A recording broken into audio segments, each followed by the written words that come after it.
यहाँ पे प्लीज भेजो।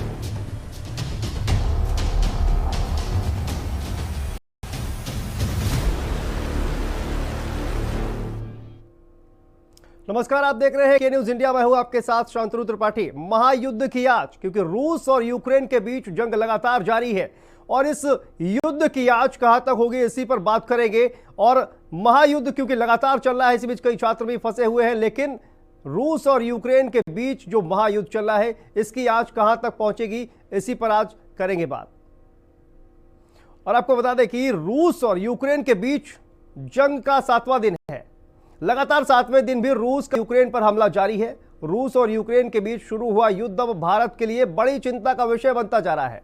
एसबीआई की शोध रिपोर्ट की माने तो संभावना यह जताई जा रही है कि अगर दोनों देशों के बीच ये जंग लंबी चलती है तो कच्चे तेल के भाव में और भी ज्यादा इजाफा होगा, जिसके बाद अनुमान यह लगाया जा रहा है कि भारत को करीब 1 लाख करोड़ रुपए के राजस्व का नुकसान उठाना पड़ सकता है।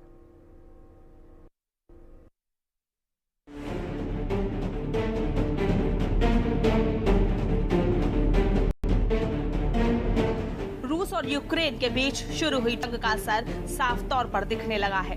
युद्ध शुरू होने के साथ ही शेयर बाजार धड़ाम हो गए और कच्चे तेल का भाव $105 प्रति बैरल के रिकॉर्ड स्तर पर पहुंच गया। एसबीआई की शोध रिपोर्ट में संभावना जताई गई है कि अगर दोनों देशों के बीच जारी ये जंग लंबी खिंची तो भारत को करीब 1 लाख करोड़ रुपए का नुकसान उठाना पड़ सकता है। यही नहीं, शुक्रवार को जारी नोमुरा की रिपोर्ट में भी कहा गया था कि युद्ध का पूरे एशिया में सबसे ज्यादा असर भारत पर पड़ेगा। भारत हमेशा ही यूक्रेन और रूस के साथ अच्छे संबंध होने के दावे करता रहा है, लेकिन जिस तरह से यूक्रेन में तबाही का मंजर देखने को मिल रहा है और इस तबाही के मंजर में भारतीय छात्र भी चपेट में आ रहे हैं और एक छात्र की मौत भी हो गई है, तो इससे कई सवाल उठने शुरू हो गए हैं। जब भारत सरकार से रूस के रिश्ते इतने ही अच्छे हैं तो कीव और खार्किव से महज 80 किलोमीटर दूर रूस के बॉर्डर से निकलने की क्यों सलाह नहीं दी जा रही? बता दें, कीव और खार्किव रूस के बेहद करीब हैं, इसलिए रूस के निशाने में भी सबसे आगे हैं। ऐसे में इन दोनों शहरों में हजारों भारतीय छात्र फंसे हुए हैं। ऐसी स्थिति में भारत के लिए ये सबसे मुश्किल घड़ी है कि कैसे बच्चों को बाहर निकाला जाए। साथ ही ये भी मुश्किल की घड़ी है कि इस महायुद्ध की आंच से कैसे बचा जाए। स्पेशल डेस्क रिपोर्ट के न्यूज इंडिया। तो लगातार रूस और यूक्रेन के बीच जो है वो युद्ध लगातार चल रहा है, लेकिन इस भारत की चिंता यह है कि वहां पर अभी भी तमाम जो छात्र हैं वो फंसे हुए हैं, जिनको निकालने का लगातार काम चल रहा है। और इसी बीच कीव और खार्किव जैसे जो शहर है यूक्रेन के, उसमें भी रूस लगातार हमले कर रहा है। और कीव में जैसा कि विदेश मंत्रालय का बयान आया कि अब कीव में कोई भी भारतीय नागरिक मौजूद नहीं है, यानी कि कीव से जो भारतीय नागरिक हैं उनको निकाल लिया गया है। और अलग अलग शहरों में लेकिन अभी भी कई छात्र ऐसे हैं जो वहां पर बने हुए हैं। लेकिन ये जो युद्ध है वो लगातार चल रहा है और इस महायुद्ध की जो आंच है वो कहीं ना कहीं अन्य देशों तक भी पहुंचने लगी है, क्योंकि लगातार जो अन्य देश हैं वहां भी उनकी जो अर्थव्यवस्था है उसमें गिरावट दर्ज की गई है। आज जिस तरह से सुबह अमेरिका के राष्ट्रपति जो बाइडेन ने एक संबोधन में रूस के जो राष्ट्रपति हैं व्लादिमीर पुतिन, उनको तानाशाह करार दिया। उन्होंने कहा कि रूस को इसकी कीमत चुकानी पड़ेगी और कहीं ना कहीं उन्होंने ये भी कहा कि रूस की जो लगातार कहा जाए कि रूस की जो इकॉनमी है वो भी लगातार नीचे गिर रही है, 40% तक इकॉनमी नीचे गिर गई है। रूस यूक्रेन युद्ध से अब चिंता बढ़ गई है। लंबी चली जंग तो फिर भारत को सबसे ज्यादा नुकसान उठाना पड़ेगा। महंगाई बढ़ने का खतरा है, राजस्व में भारी कमी का भी अनुमान लगाया जा रहा है। पेट्रोल डीजल की मांग बढ़ने से बोझ बढ़ने वाला है। निर्यात समेत कई क्षेत्रों पर असर पड़ने वाला है। सोने, प्लैटिनम, पैलेडियम जैसी मूल्यवान धातुओं की कीमतों में बढ़ोतरी होगी। रुपए में कमजोरी का असर होगा। भारत का रूस यूक्रेन के साथ व्यापार पर भी इसका असर पड़ने वाला है। तो वहीं पर खाने का तेल, खाद के दाम भी बढ़ेंगे। ऑटोमोबाइल सेक्टर प्रभावित होगा। तेल गैस सप्लाई में भी रुकावट संभव है।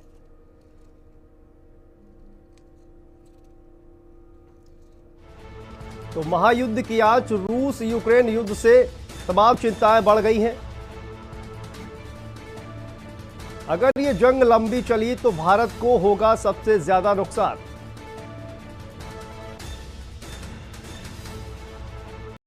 तो महायुद्ध की आंच से महंगाई बढ़ने का भी खतरा है।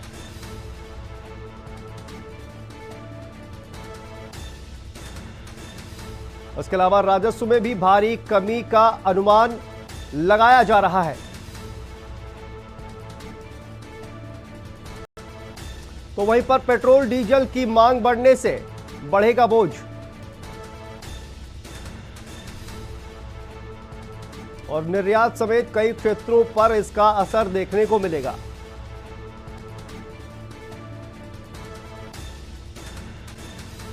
तो वहीं पर बात की जाए सोने, प्लेटिनम, पैलेडियम जैसी जो मूल्यवान धातुएं हैं उनकी कीमतों में भी बढ़ोतरी देखने को मिलेगी। इसके अलावा रुपए में कमजोरी का असर देखने को मिलेगा। और भारत का रूस यूक्रेन के साथ व्यापार में भी इस महायुद्ध का असर जरूर पड़ेगा। तो वहीं पर खाने के तेल और खाद के दाम भी इस महायुद्ध की वजह से बढ़ जाएंगे। तो ऑटोमोबाइल सेक्टर भी इससे अछूता नहीं रहेगा। तेल गैस सप्लाई में भी रुकावट संभव है।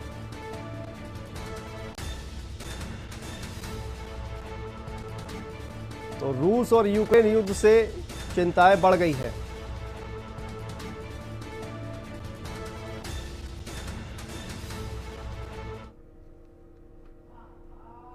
तो ये वो तमाम चिंताएं हैं जिसको लेकर भारत को कहीं ना कहीं चिंता करने की जरूरत है, क्योंकि कई वो क्षेत्र हैं जहां पर इस महायुद्ध का असर देखने को मिलेगा। इस पर बात करने के लिए हमारे साथ तमाम एक्सपर्ट जुड़ गए हैं। डॉक्टर अशमिंदर सिंह बहल जी हमारे साथ जुड़ गए हैं, डिफेंस एक्सपर्ट है दिल्ली से।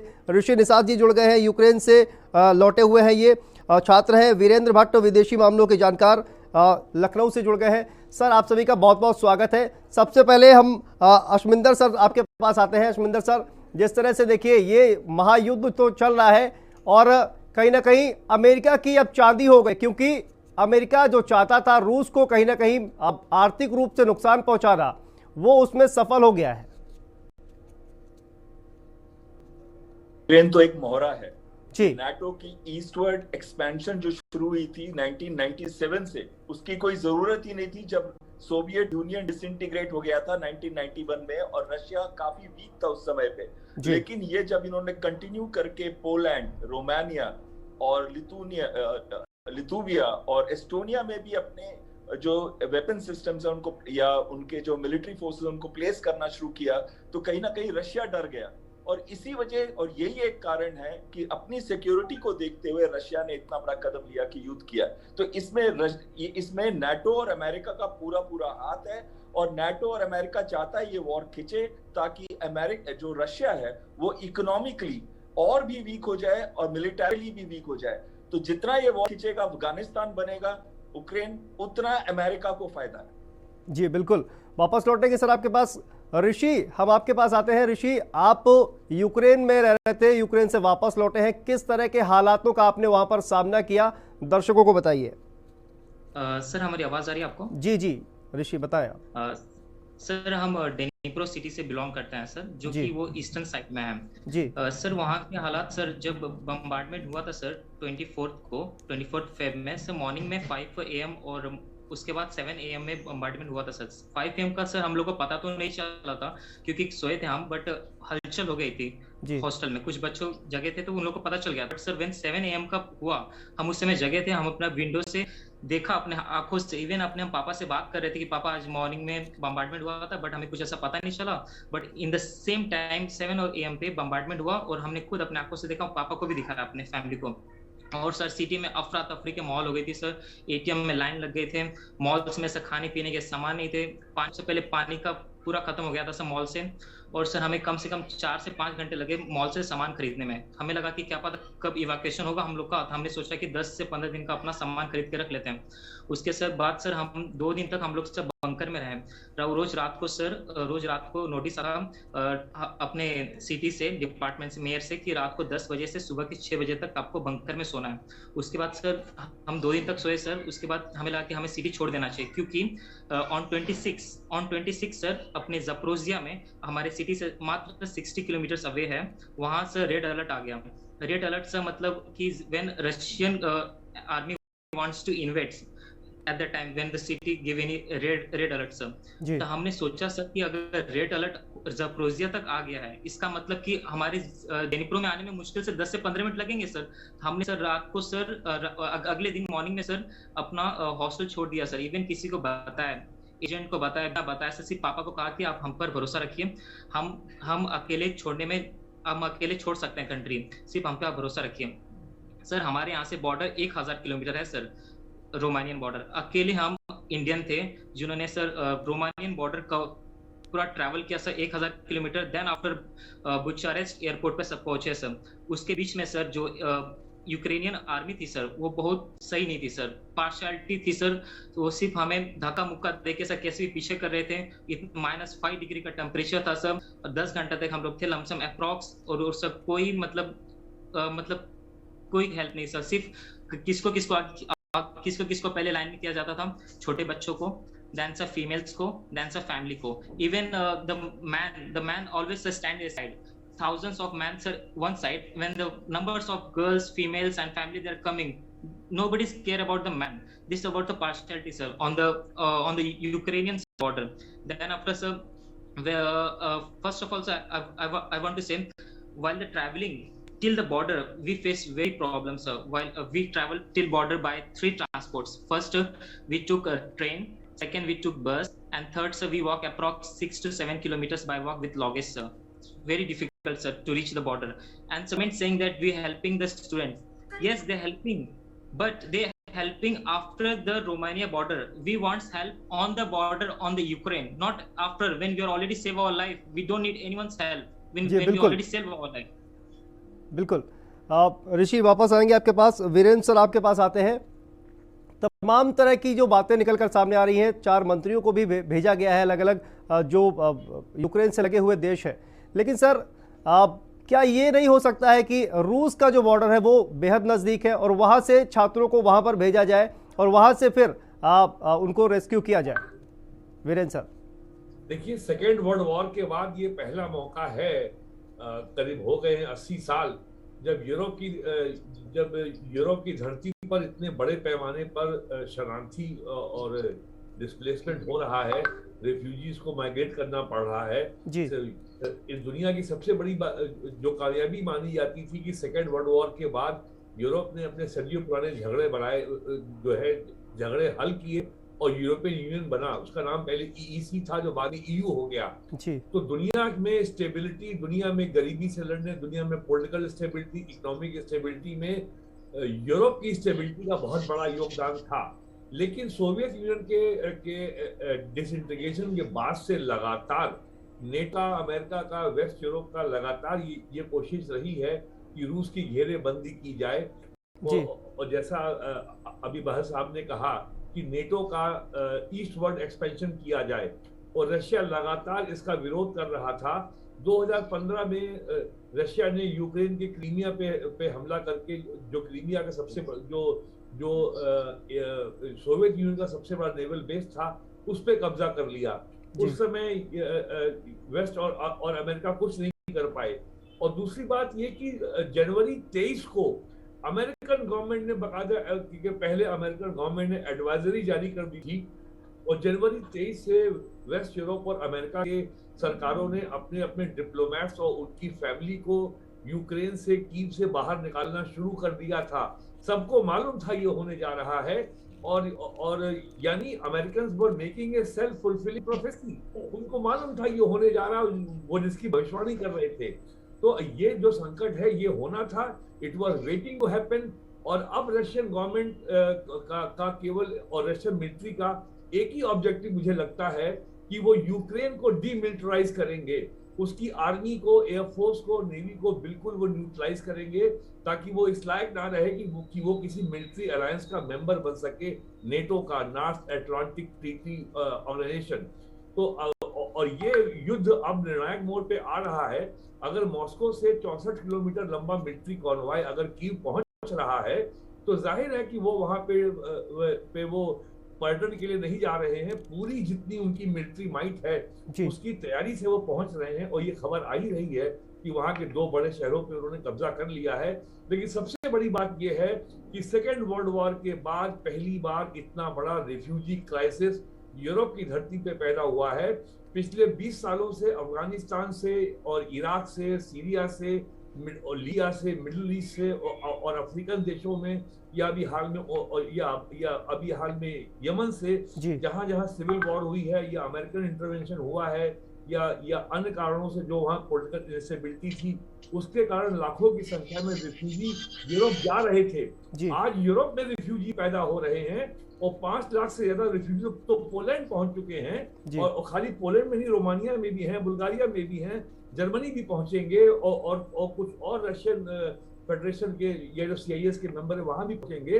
तो ये सबसे बड़ी घटना है। सेकेंड वर्ल्ड वॉर के बाद इतना बड़ा रिफ्यूजी क्राइसिस यूरोप में पैदा हुआ है और जाहिर है कि दुनिया की इकोनॉमी पर, दुनिया के जियोपॉलिटिकल सिचुएशन पर, दुनिया की मिलिट्री सिचुएशन पर इसका बहुत गहरा असर, बहुत लंबा असर होने वाला है। इंडिया की इकोनॉमी पे इसका बहुत असर होगा क्योंकि जो सनफ्लावर है वो इंडिया का मेजर इंपोर्ट जो है यूक्रेन से है और सनफ्लावर इंपोर्ट बंद हो गया है। तो इस समय मलेशिया, इंडोनेशिया के पाम ऑयल के इंपोर्ट पे हमारी निर्भरता बढ़ गई है और पाम ऑयल के दाम बढ़ गए हैं। और ऑलरेडी कोरोना की वजह से जो खाद्य तेलों के दाम बढ़े हुए थे, इसके और बढ़ने की संभावना है। हमारा जो क्रूड ऑयल इंपोर्ट बिल था वो पिछले 2 सालों में 108% बढ़ गया है।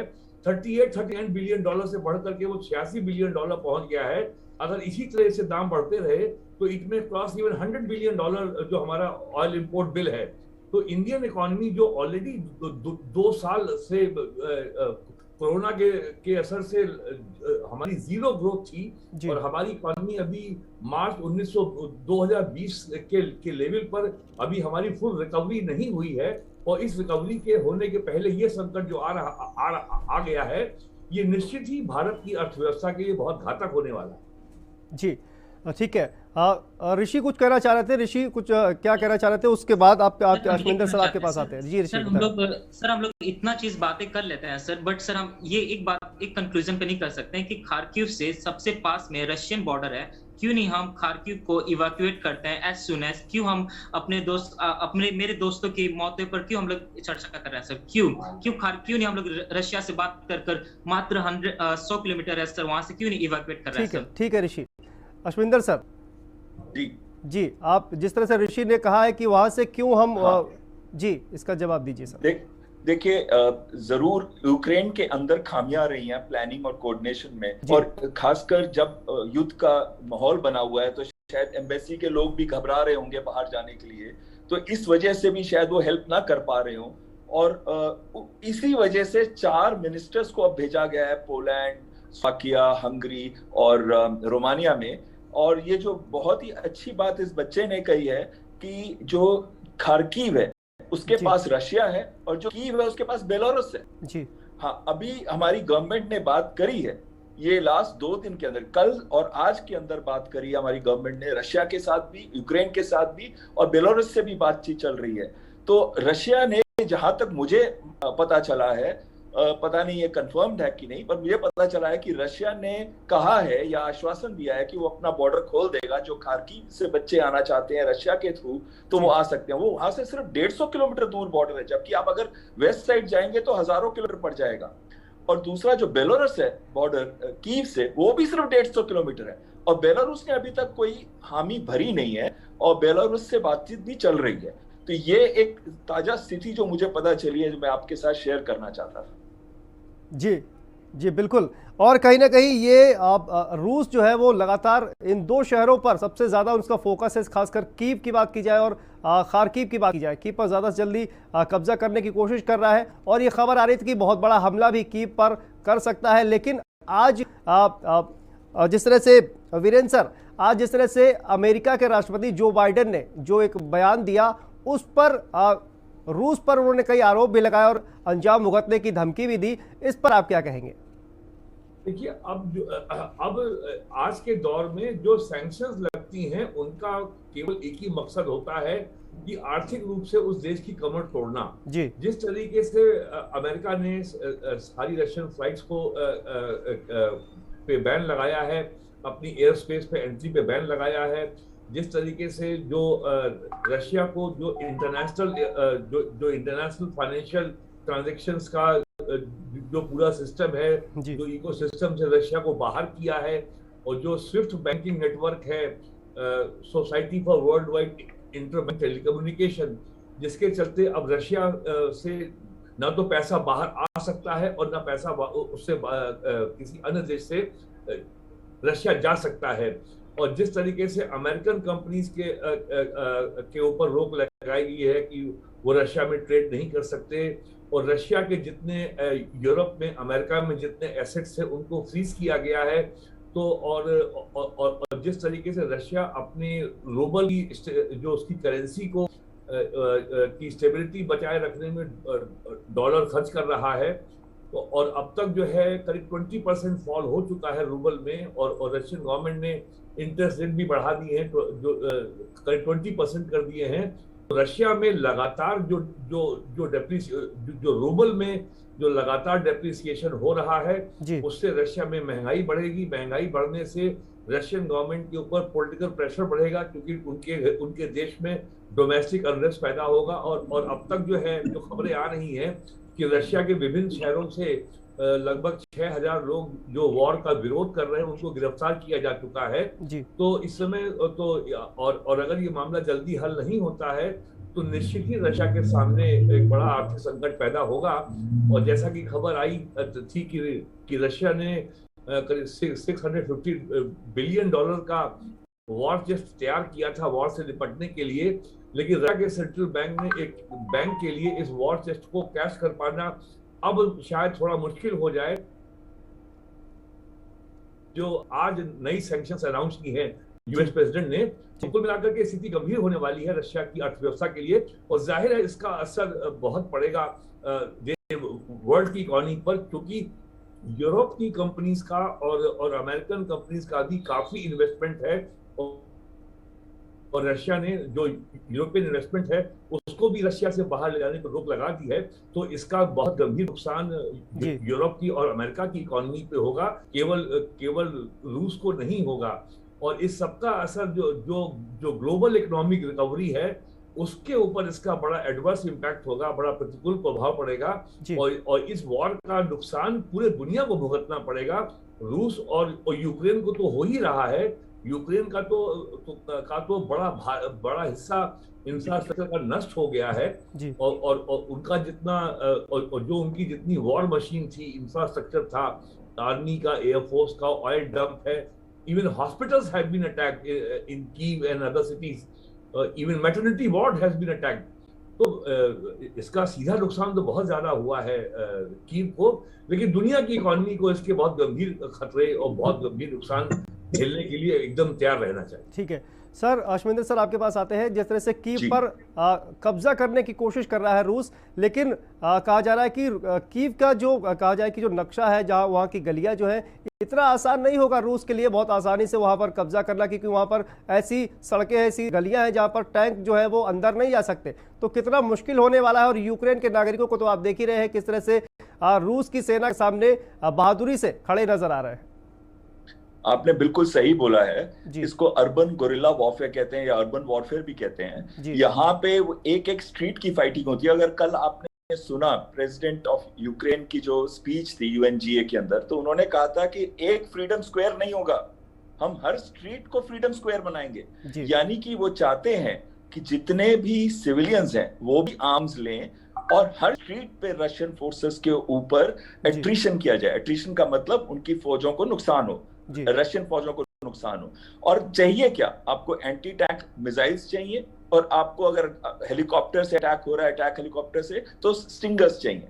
और ये दो भी भारी मात्रा में यूरोपियन नेशंस ने अब दे रहे हैं और दिए भी हैं। और साथ साथ में जो एक बड़ी चीज मैं कहना चाहूंगा, जहां पे अमेरिका चाहता है कि ये अफगानिस्तान की तरह स्ट्रीट फाइट में आ, जैसे इराक में अमेरिका ने फेस किया था 2003 के अंदर, उसी तरीके से अगर यहाँ पे भी स्ट्रीट फाइटिंग होती है तो रशियन फोर्सेस बहुत मुश्किल से आगे बढ़ पाएंगी और उनके ऊपर काफी नुकसान भी होगा। और उस दूसरी साइड पे रशिया चाहता है कि इस लड़ाई को जितनी जल्दी से जल्दी खत्म कर दे। इसीलिए अब देखो खेरासन की न्यूज आ रही है कि वहां पे भी वो डोर टू डोर चेक कर रहे हैं रशियन फोर्सेस, कहीं पे भी जो इमारत के अंदर इनके छुपे हुए जवान ना हो तो उनको उनके टैंक्स को शोल्डर फायर्ड मिसाइल से या एंटी टैंक मिसाइल से या शोल्डर फायर्ड मिसाइल से अटैक कर सके। लास्ट चीज मैं कहना चाहूंगा इसके अंदर, कोई भी देश किसी भी टेरिटरी को तो ऑक्यूपाई कर सकता है लेकिन उसके लोगों को कंट्रोल करना बहुत मुश्किल है। और आपने देखा होगा टैंक के सामने जब यूक्रेनियन लोग आए हैं तो रशियन सोल्जर्स ने वो दिखाई है अपनी सहनशीलता कि उनको रौंदा नहीं है या उनके ऊपर अटैक नहीं किया। लेकिन कब तक होगा? जैसे ही सिविलियन अटैक करेंगे और जैसे ही डिफेंसिव वेपन सिस्टम्स इन्होंने पूरे सिविलियन एरियाज में स्प्रेड कर दिए हैं यूक्रेन ने, तो कहीं ना कहीं सिविलियंस की जो कैजुअलिटीज है वो भी बहुत बढ़ेंगी। अभी वॉर इंटेंस होगा और दूसरी साइड जो हार्ड स्टैंड ले रहे हैं यूक्रेनियन प्रेसिडेंट ये कह के कि पहले आप लड़ाई बंद करो, उन्होंने तो पहले ये भी कहा था कि आप सारे के सारे सोल्जर्स को वापस भेज दो। तो ये कहीं ना कहीं एग्रेसिव स्टैंड उकसाया उनको किया है बाय नाटो एंड यूएस। तो ये जो ले रहे हैं इससे सबसे ज्यादा नुकसान यूक्रेन को हो रहा है, यूक्रेनियन की सिविलियन पॉपुलेशन को हो रहा है। और जो यूक्रेनियन प्रेसिडेंट का ईगो है कि मैंने झुकना नहीं है, उसकी वजह से यूक्रेन एक दिन बर्बाद हो जाएगा। लेकिन इसका ये कोई फायदा रशिया को भी नहीं होगा इन टर्म्स ऑफ उसके ऊपर इकोनॉमिक और मिलिट्री कॉस्ट बढ़ेगी।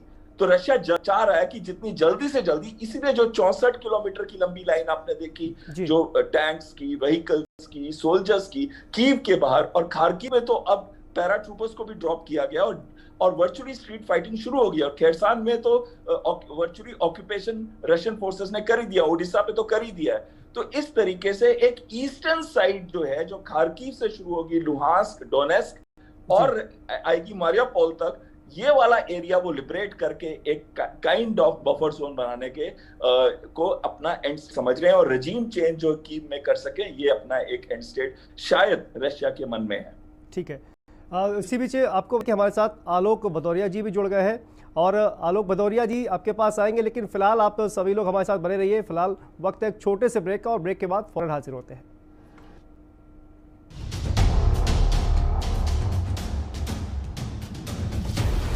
आदमी को यहाँ पे प्लीज देखो।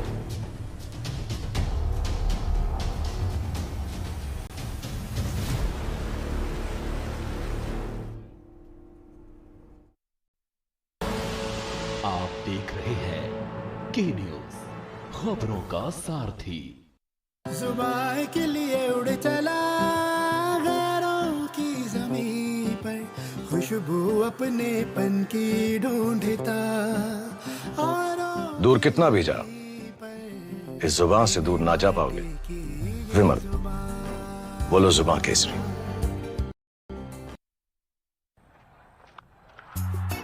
Yes! Yes, yes, yes. Your face, loser.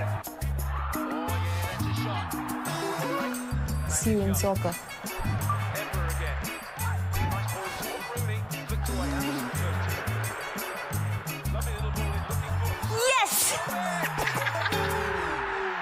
जी हाँ, predict cricket and football results and win cash only on Sky 247, anywhere, anytime, 24/7 entertainment only on Sky 247. Asshole. Download the Sky 247 app today. This game involves an element of financial risk and may be addictive. Please play responsibly at your own risk. खुदी को आज़माया है तो ये अंदाज आया है, खुदी को आज़माया है तो ये अंदाज आया है। तुम में भी मैं हूं, शुद्ध प्लस पान मसाला। आप देख रहे हैं के न्यूज, खबरों का सारथी।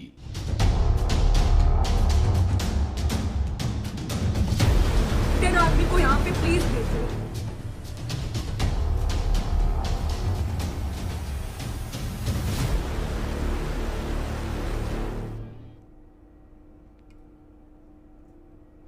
तो ब्रेक के बाद एक बार फिर से आप सभी का स्वागत है। रूस और यूक्रेन के बीच युद्ध लगातार चल रहा है और इस युद्ध की आज कहां तक जाएगी और क्या कुछ इसका असर पड़ेगा, इसी पर बातचीत करने के लिए हमारे साथ तमाम मेहमान जुड़े हुए हैं। लेकिन तस्वीरें हम आपको दिखाते हैं।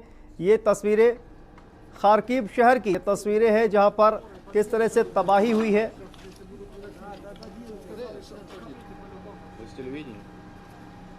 और ये पुलिस हेडक्वार्टर जो कि पूरा तहस नहस हो गया है रूस के हमलों में। ये खार्किव शहर की तस्वीरें हम आपको दिखा रहे हैं जहां पर काफ़ी ज़्यादा नुकसान हुआ है। खार्किव शहर में कई हवाई हमले लगातार रूस कर रहा है और रूस और यूक्रेन का युद्ध जो लगातार चल रहा है, खार्किव और खार्किव जो शहर है वहाँ पर लगातार रूस की जो सेना है वो हमले कर रही है। और ये तस्वीरें हम आपको दिखा रहे हैं खार्किव शहर की है जहाँ पर पुलिस हेडक्वार्टर को पूरी तरह से तहस नहस कर दिया गया है। ये खार्किव शहर की तस्वीरें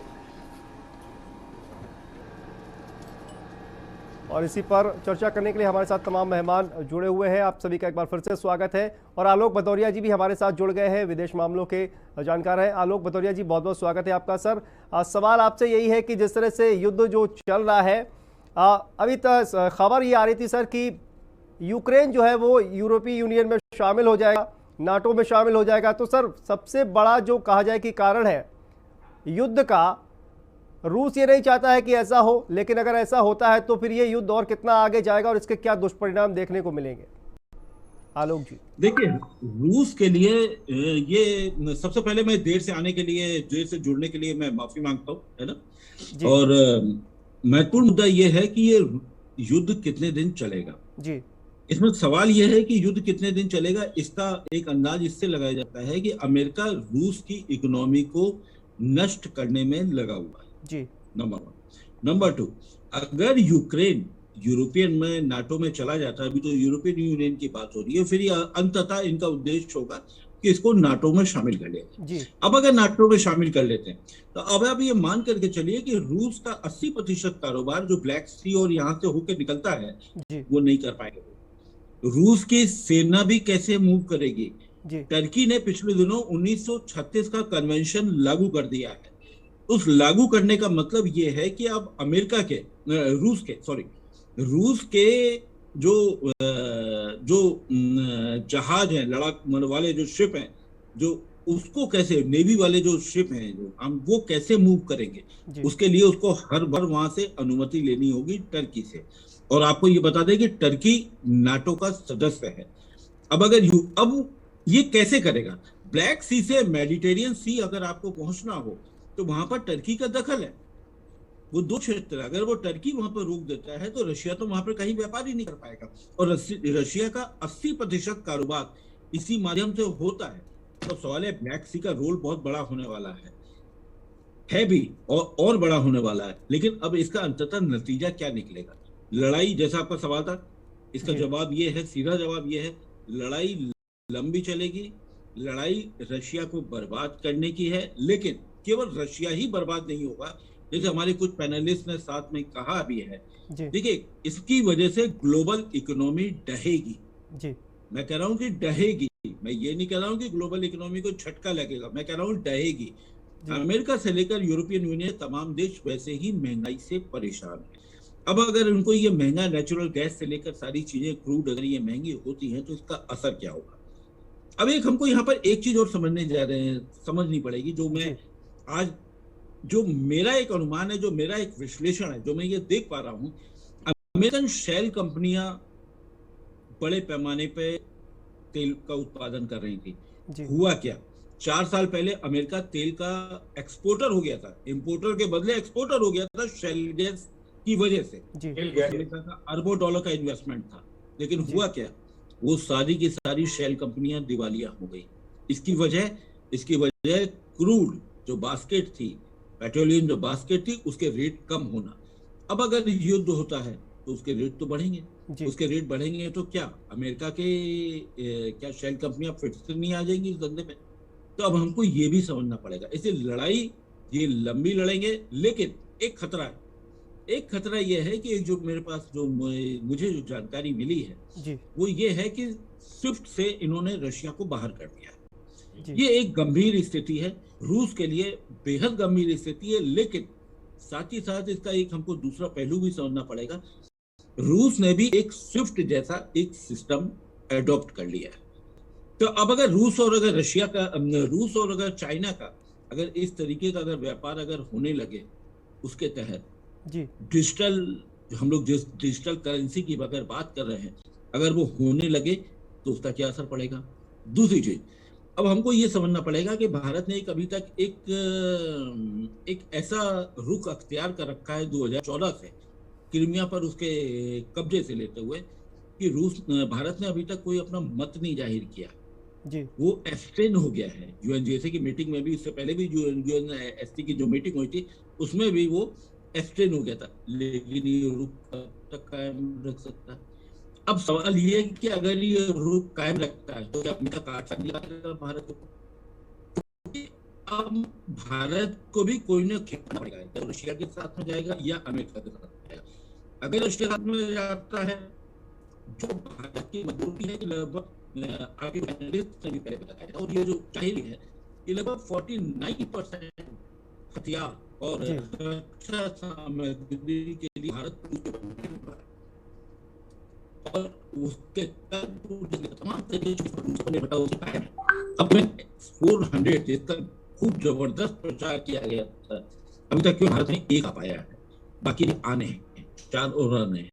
लेकिन अगर अमेरिका ने काटा लगा दिया तो क्या होगा? तो क्या भारत पास 400 नहीं आएंगे? ऐसी स्थिति में हमको ये भी समझना पड़ेगा कि भारत की जो एक डिफेंस की जो कैपेबिलिटी बहुत कॉम्प्रोमाइज नहीं जा रही है, इसलिए बड़ा मुश्किल। अगर अमेरिका की तरफ जाता है तो रूस और दिक्कत तो वही लगता है। आप व्यापार कैसे करोगे?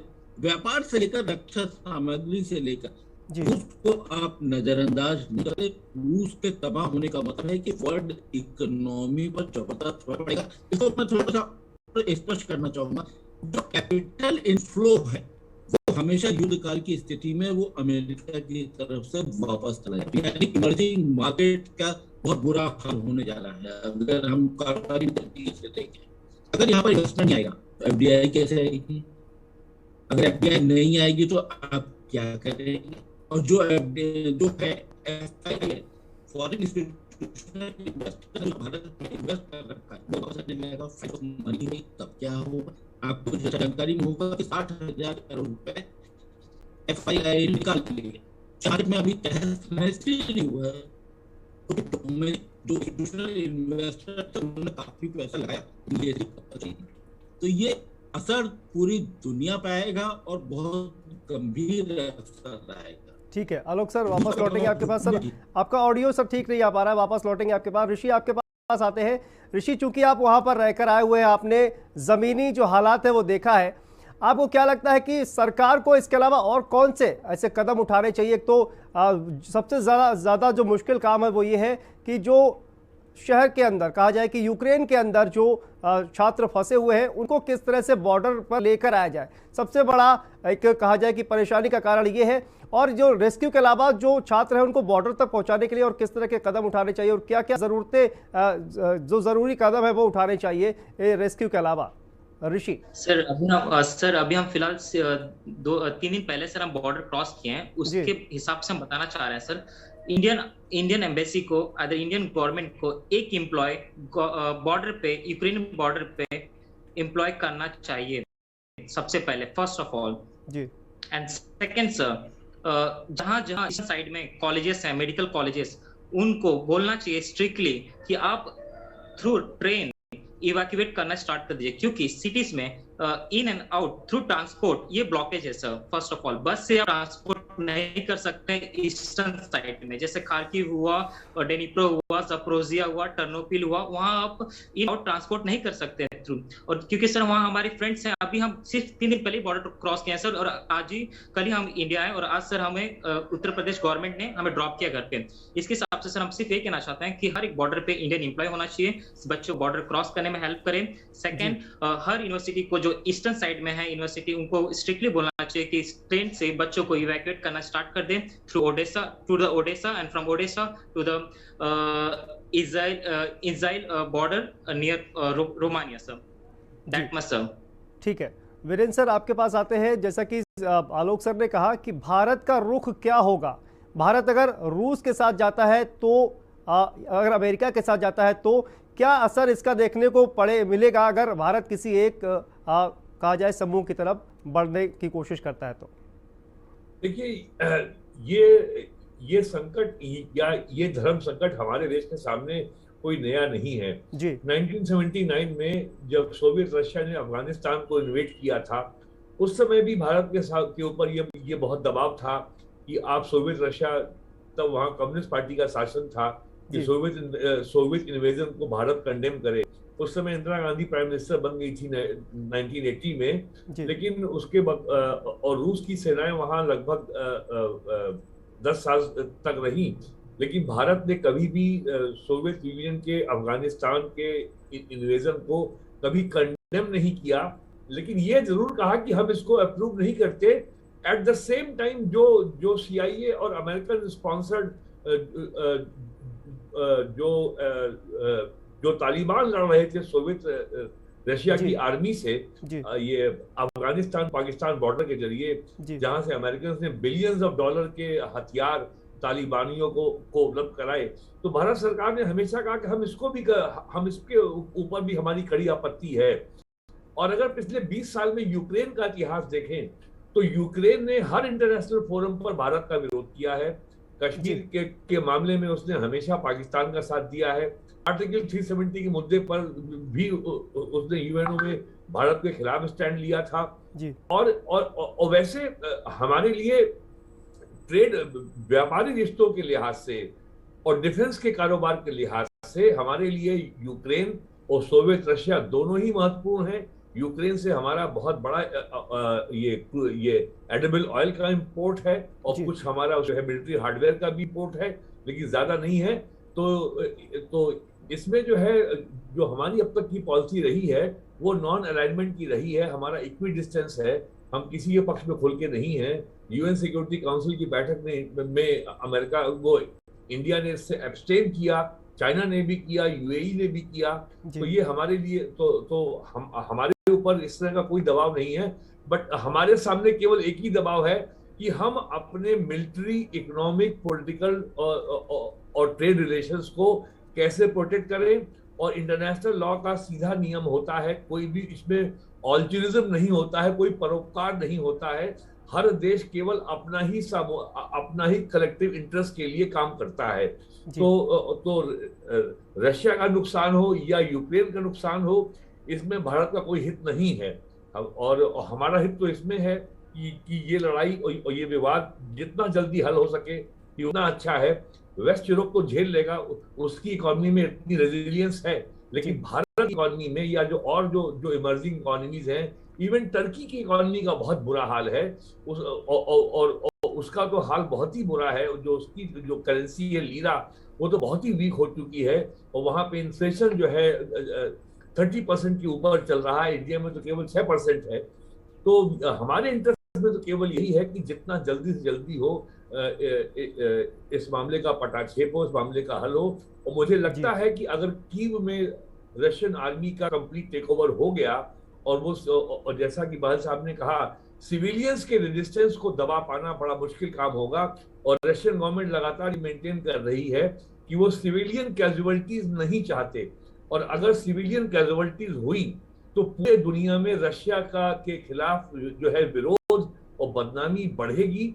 रशिया के ऊपर दबाव बढ़ेगा कि इस मामले को जल्दी सुलझाए या सेनाएं अपनी वापस बुलाए, क्योंकि आज की दुनिया किसी भी मिलिट्री कॉन्फ्लिक्ट में सिविलियन कैजुअलिटीज को बर्दाश्त नहीं करने वाली है।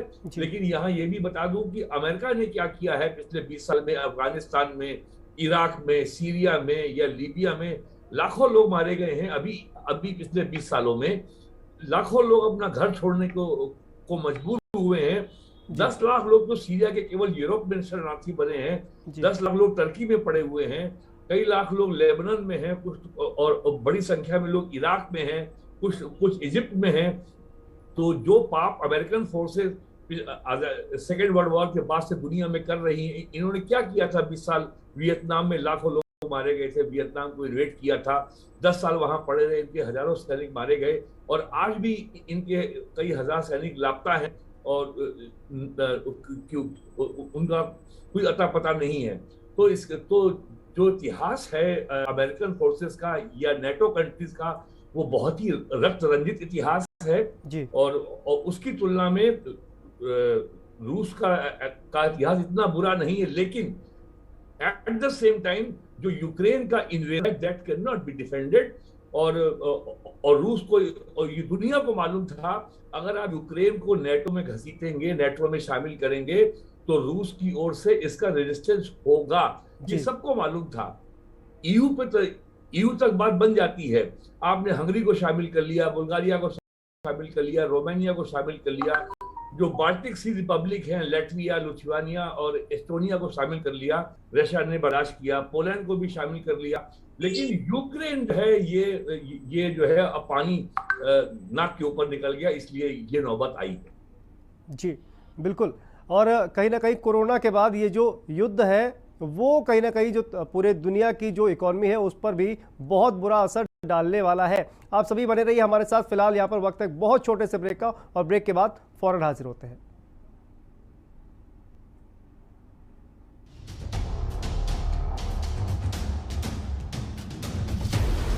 आदमी को यहाँ पे प्लीज भेजो।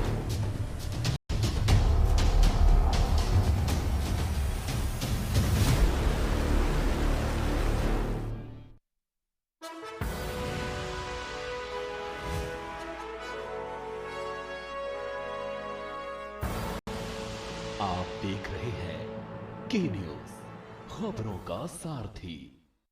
पर ये दिल है कि चख रहा है उन्हीं अल्फाजों का दूर कितना भी जाओ, इस जुबान से दूर ना जा पाओगे। विमल, बोलो जुबान केसरी।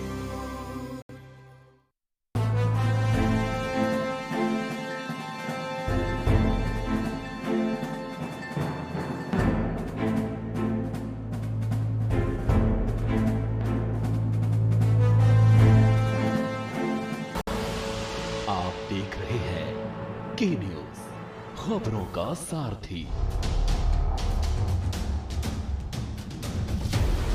आदमी को यहाँ पे प्लीज भेजो।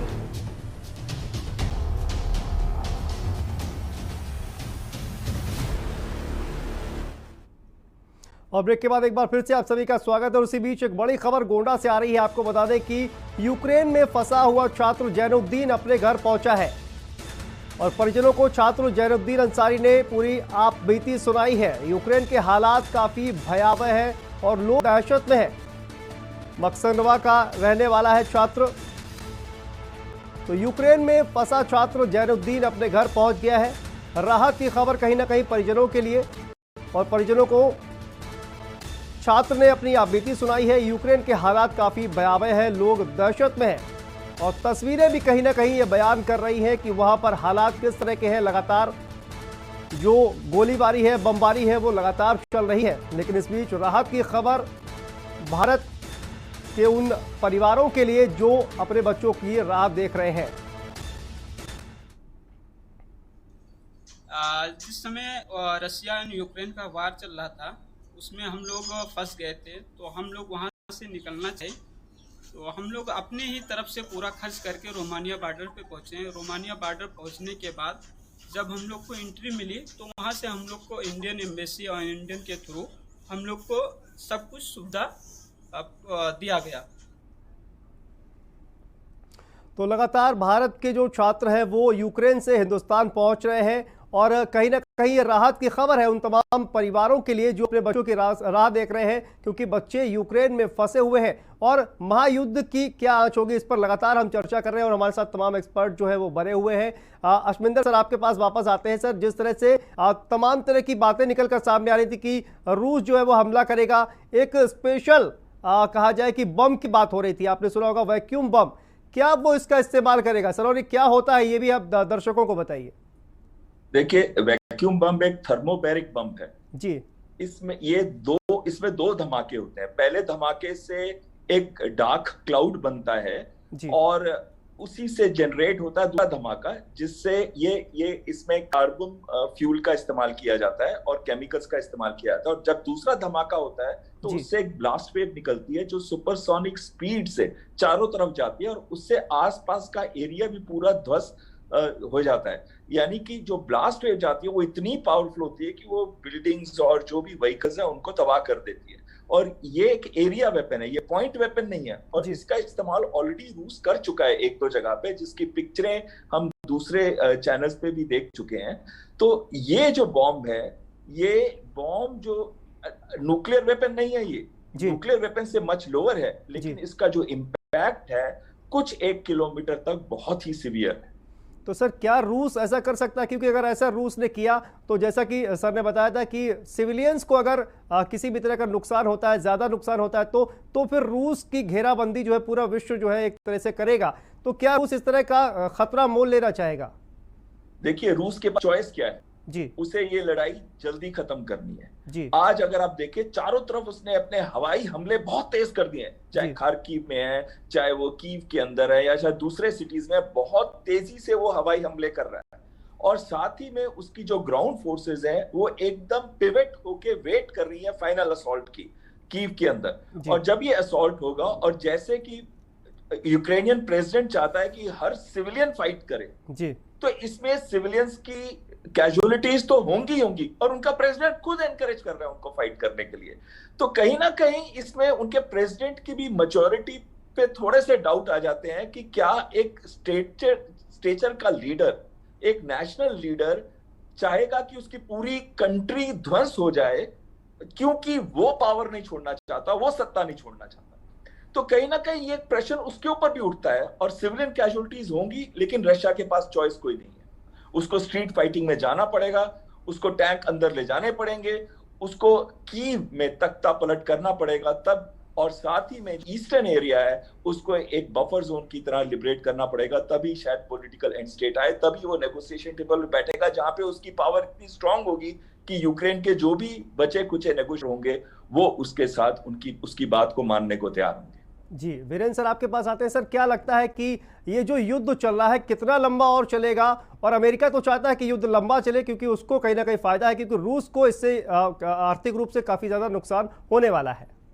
वीरेंद्र सर, अमेरिकन प्रेसिडेंट ने बिल्कुल ये साफ कर दिया है कि हम रशिया को ये भरोसा नहीं दे सकते कि यूक्रेन को नेटो में शामिल नहीं किया जाएगा, और हमें केवल इंतजार करना चाहिए। एक राउंड की जो वार्ता हुई है रशिया और यूक्रेन में, बेलारूस में, अल्टीमेट हर वाला एंड यही होता है कि you have to come to the negotiating table, और ये मामला भी टेबल पे ही आएगा।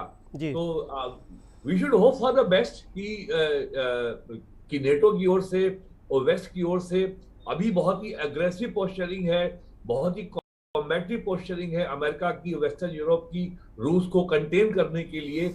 लेकिन हम जो देख चुके हैं पिछले 40 साल का इतिहास, ये कॉम्बैटिव पोस्चरिंग से रशिया जैसी एक फॉर्म ऑफ सुपर पावर को तुरंत कंटेन नहीं किया जा सकता। अल्टीमेटली जो है निगोशिएटिंग टेबल पे आना ही होगा, यही एक हल है। अदरवाइज और अगर नहीं आते हैं, रशिया हर हालत में जो उसका अल्टीमेट ऑब्जेक्टिव है कि इस pro American pro Russian president को हटाना और एक प्लायबल और प्लांट अपनी एक फ्रेंडली रिजीम को वहां इंस्टॉल करना। वो अलग बात है कि उसके बाद उसको जो नई रिजीम आती है यूक्रेन में, उसको दुनिया की ताकतें और यूएनओ क्या मान्य देती है, क्योंकि यूक्रेन की टेरिटरी में जो दो नए रिपब्लिक उसने लुहांस्क और डोनेट्स्क की जो घोषणा की है रशिया ने, अभी तक तो दुनिया के किसी भी देश ने उसको मान्यता नहीं दी है। तो अभी स्थिति बहुत बहुत विषम है, बहुत विकट है, युद्ध अपने चरम पर है। तो अभी मुझे नहीं लगता कि एटलीस्ट फॉर नेक्स्ट 4-5 डेज, जब तक कीव में रशिया आर्मी का जो 64 किलोमीटर लॉन्ग कॉन्वॉय है, जब तक वो अपने अल्टीमेट डेस्टिनेशन यानी कीव में नहीं पहुंच पाता, तब तक तो मुझे इसमें अभी कोई शांति होती नजर नहीं आ रही है। और इसके बाद ही कोई निगोशिएशंस का और किस टर्म्स पे निगोशिएट होगा ये बात तय होगी। राइट नाउ जो अमेरिकन और वेस्ट यूरोप का जो क्वेश्चनिंग है वो बहुत ही एग्रेसिव है, बहुत ही कॉम्बेटिव है। जी, तो आप तमाम लोगों का बहुत बहुत शुक्रिया हमसे बात करने के लिए, चर्चा में शामिल होने के लिए। और लगातार जिस तरह से देखिए रूस और यूक्रेन का युद्ध लगातार चल रहा है और इसकी आंच कहाँ तक जाने वाली है, ये हम सभी ने तमाम एक्सपर्ट्स के जरिए जानने की कोशिश की। तो महायुद्ध लगातार चल रहा है और इसका असर न सिर्फ रूस पर, यूक्रेन पर, बल्कि थोड़ा बहुत अमेरिका पर भी और भारत पर भी इसका असर पड़ने वाला है।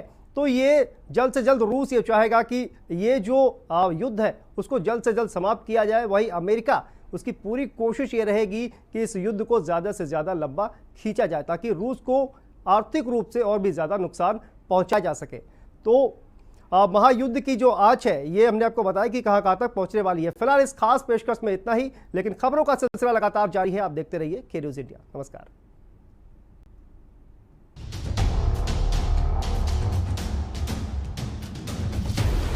आदमी को यहाँ पे प्लीज भेजो।